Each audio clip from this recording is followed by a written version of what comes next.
The Lord be with you. I'm Deacon Keith Fournier, and our first reading is from the book of Genesis. Sometime later, the word of Yahweh came to Abram in a vision. Do not be afraid, Abram. I am your shield and shall give you a very great reward.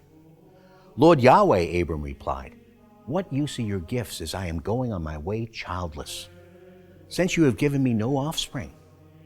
Abram continued, a member of my household will be my heir.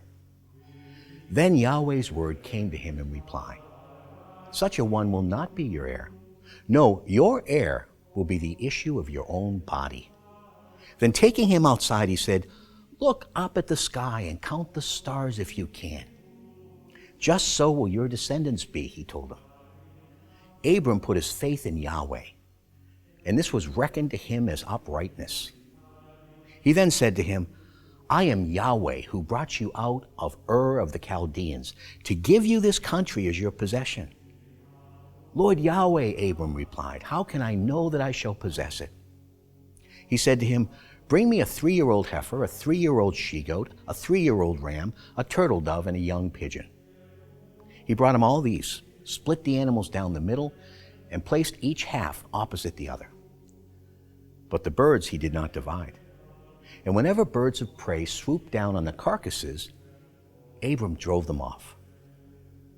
Now as the sun was on the point of setting, a trance fell on Abram, and a deep dark dread descended on him. When the sun had set and it was dark, there appeared a smoking firepot and a flaming torch, passing between the animals' pieces. That day Yahweh made a covenant with Abram in these terms. To your descendants I give this country from the river of Egypt to the great river, the river Euphrates.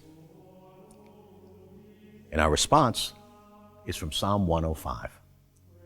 Alleluia! Give thanks to Yahweh, call on his name, proclaim his deeds to the peoples. Sing to him, make music for him, recount all his wonders. Glory in his holy name. Let the hearts that seek Yahweh rejoice.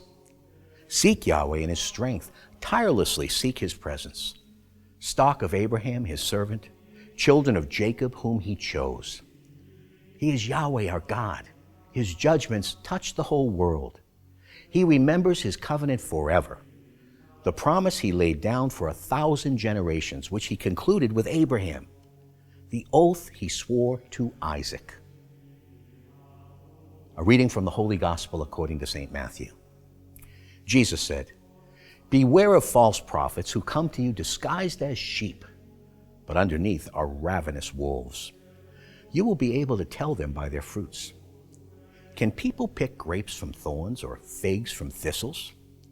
In the same way, a sound tree produces good fruit, but a rotten tree, bad fruit.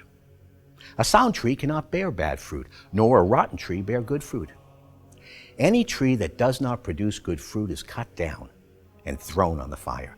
I repeat, you will be able to tell them by their fruits. The Gospel of the Lord.